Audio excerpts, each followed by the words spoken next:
Hello everyone English pro च्यानलमा तपाईँलाई स्वागत छ। आजको भिडियोमा हामीले जान्नेछौँ एकदमै सजिलो तरिकाबाट अङ्ग्रेजी बोल्न। ओके, भर्बको फर्स्ट फर्म प्रयोग गरेर हामी दैनिक बोलिने त्यस्ता सेन्टेन्सहरूको प्र्याक्टिस गर्नेछौँ। र यो भिडियोमा तपाईँ आफूले बोलेर प्र्याक्टिस गर्न सक्नुहुन्छ, किनकि यसमा हामीले आईबाट चाहिँ सुरु हुने सेन्टेन्सहरूको प्र्याक्टिस गर्नेछौँ। आई र सँगै भर्बको फर्स्ट फर्म प्रयोग गरेर। ओके, जुन आई भनेको त म हो, म खान्छु, म जान्छु, म पिउँछु, म उड्छु, होइन, म यस्तो गर्छु भनेर जति पनि तपाईँ बोल्नुहुन्छ ती कुरालाई हामीले अङ्ग्रेजीमा जान्नेछौँ, त्यसको स्ट्रक्चर पनि जान्नेछौँ, होइन, भर्बको फर्स्ट फर्म प्रयोग गर्न जान्नेछौँ र सँगै इक्जाम्पल पनि। सो भिडियो महत्त्वपूर्ण छ, अन्तिमसम्म नछुटाइ हेर्नुहोला है त। सुरु गरौँ। Let's begin. सो पहिलो छ आई इट। आई इट भनेको म खान्छु। इट भनेको भर्बको फर्स्ट फर्म हो, जुन चाहिँ खानु भन्ने अर्थ लाग्छ। इट भनेको, होइन, आई इट म खान्छु, ऊ खान्छ, हि इट, सी इट, होइन, Ram its, he its, she its. Okay, singular नाउनसँग चाहिँ इट्सको प्रयोग हुन्छ, इएटिएस। ओके, जस्तो इक्जाम्पल हेरौँ। I eat breakfast at 7 AM। म बिहान 7 बजे नास्ता खान्छु। I eat breakfast at 7 AM। I drink भनेको म पिउँछु। I drink water every hour. I drink water every hour. म प्रत्येक घन्टा पानी पिउँछु। I wake up. I wake up भनेको म बिउजन्छु, म बिउजिन्छु। I wake up at 6 AM every morning. I wake up at 6 AM every morning. I listen भनेको म सुन्छु। I listen old songs. I listen old songs, म पुराना गीत सुन्छु। आई स्टडी म पढ्छु। I study English every day. I study English every day, म हरेक दिन अङ्ग्रेजी पढ्छु। आई वर्क म काम गर्छु। आई वर्क भनेको म काम गर्छु, होइन। So I work at a software company. म सफ्टवेयर कम्पनीमा काम गर्छु। तपाईँले केमा काम गर्नुहुन्छ त्यो अफिसको नाम भन्न सक्नुहुन्छ, होइन, एट अ फ्याक्ट्री भन्न सक्नुहुन्छ। I work at a software company. I work, होइन, software company, at a software company. I work in a bank. म ब्याङ्कमा काम गर्छु। I work in a bank. I cook म पकाउँछु। आई कुक फुड, म खाना पकाउँछु। सिम्पल, होइन, easy. So I cook dinner for family भन्न सक्नुहुन्छ। म मेरो परिवारका लागि बेलुकाको खाना पकाउँछु। सो डिनर भनेको चाहिँ रातिको खाना हो। सो बेलुकाको खाना भन्न सक्नुहुन्छ, अथवा खाना भन्न पनि सकिन्छ। I cook dinner for my family.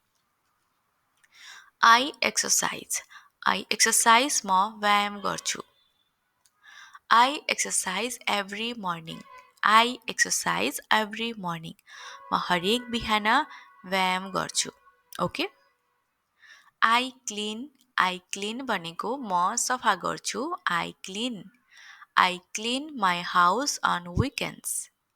I clean my house on weekends, म हप्ताको अन्त्यमा मेरो घर सफा गर्छु। आई ड्राइभ म गाडी चलाउँछु। चलाउनु भनेको हो त ड्राइभ गर्नु। ओके, हाँक्नु, चलाउनु। So I drive to work every day. I drive to work every day, म हरेक दिन गाडी चलाएर काममा जान्छु। आई लभ भनेको म माया गर्छु। I love my family. I love my family, म मेरो परिवारलाई माया गर्छु। आई हेट भनेको म घृणा गर्छु। आई हेट लाइज, म झुटलाई घृणा गर्छु। आई I cry म रुन्छु. I cry when I watch emotional movies. I cry म रुन्छु कति बेला त जब मैले भावुक चलचित्र हेर्छु हैन. सो भावुक चलचित्र हेर्दा म रुन्छु. I cry when I watch emotional movies. I feel म महसुस गर्छु. I feel tired today. I feel tired today. म आज थकित महसुस गर्छु. I forgive म क्षमा गर्छु. I forgive people who apologize. I forgive people who apologize. म माफी माग्ने मानिसहरूलाई क्षमा गर्छु. I forgive people who apologize. I enjoy भनेको म रमाउँछु. म इन्जोय गर्छु. So I enjoy listening to music. I enjoy listening to music. म सङ्गीत सुन्न रमाउँछु. I worry म चिन्ता गर्छु. I worry about my exams. I worry about my exams. म मेरो परीक्षाको बारेमा चिन्ता गर्छु. I trust म विश्वास गर्छु. I trust my friends completely. I trust my friends completely. म मेरा साथीहरूलाई पूर्ण रूपमा विश्वास गर्छु. Okay, I trust my friends completely. I dream भनेको म सपना देख्छु. I dream of becoming successful. I dream of becoming successful. म सफल हुने सपना देख्छु. Okay. I talk भनेको म कुरा गर्छु. I talk to my parents every day. I talk to my parents every day. म हरेक दिन मेरा आमा बुवासँग कुरा गर्छु. I meet भनेको म भेट्छु. I meet my friends on weekends. I meet my friends on weekends. म हप्ताको अन्त्यमा साथीहरूलाई भेट्छु. I listen म सुन्छु. I listen to podcast during my commute. म यात्रा गर्दा पोडकास्ट सुन्छु. कम्युट भनेको चाहिँ यात्रा गर्नु. I help म सहयोग गर्छु. I help others whenever I can. सकेसम्म म अरूलाई सहयोग गर्छु. I share भनेको म साझा गर्छु, म बाँड्छु, हैन, शेयर गर्छु भनेको. So I share my lunch with my classmates. I share my lunch with my classmates. म मेरा सहपाठीहरूसँग मेरो खाजा साझा गर्छु, बाँड्छु. I thank म धन्यवाद दिन्छु. I thank everyone for their support. I thank everyone for their support. म सबैलाई समर्थनका लागि धन्यवाद दिन्छु. So I thank भनेको धन्यवाद दिन्छु भन्न खोजेको. Okay? So I invite भनेको म निम्तो दिन्छु. सो इन्भाइट भनेको निम्तो दिनु वा निमन्त्रणा गर्नु, हैन. तपाईले म निम्तो दिन्छु भनेर बोल्नु पर्यो भने चाहिँ I invite.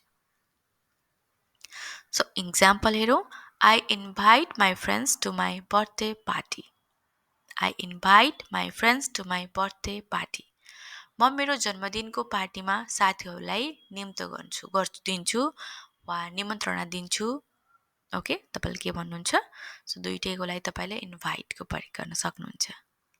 So I call भनेको म फोन गर्छु. I call my brother every evening. I call my brother every evening. म प्रत्येक साँझ मेरो दाजुलाई फोन गर्छु. I apologize म माफी माग्छु. I apologize for my mistakes. म मेरा गल्तीहरूको लागि माफी माग्छु. I apologize for my mistakes. I greet भनेको म अभिवादन गर्छु. Greet भनेको चाहिँ अभिवादन गर्नु. Okay? So I greet everyone with a smile. I greet everyone with a smile. म सबैलाई मुस्कान सहित अभिवादन गर्छु. I read म पढ्छु. I read. I read books every evening. I read books every evening. म प्रत्येक साँझ किताब पढ्छु. I read books every evening. I write. I write भनेको म लेख्छु.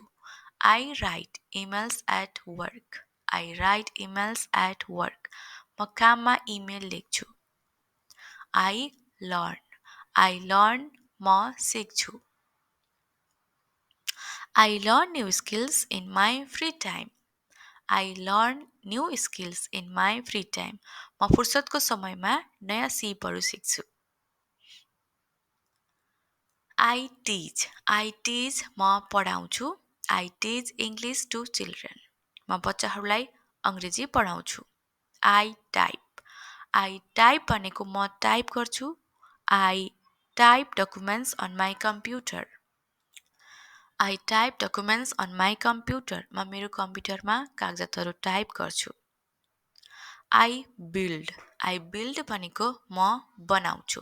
Build भनेको बनाउनु वा निर्माण गर्नु हुन्छ. सो मैले बनाउँछु, म बनाउँछु बोल्नु पर्यो. I build.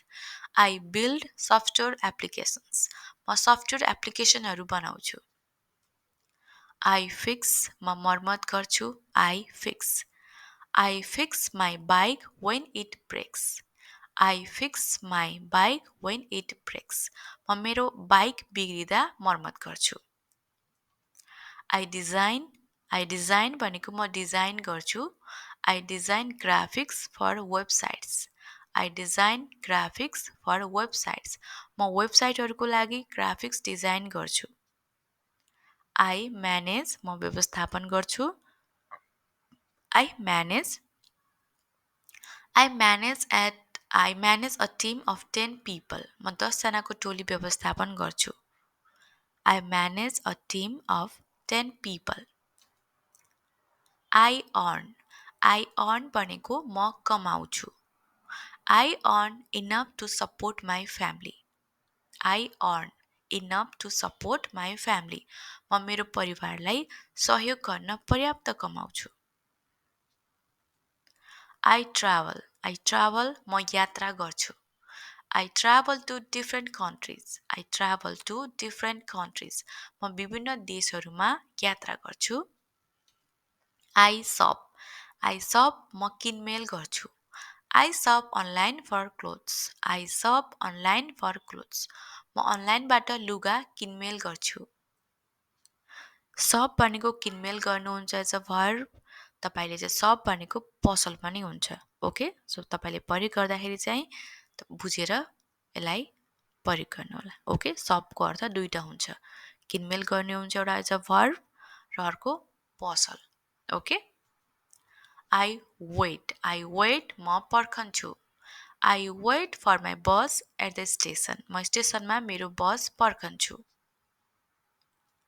I save. I save म बचत गर्छु. I save money for future needs. I save money for future needs.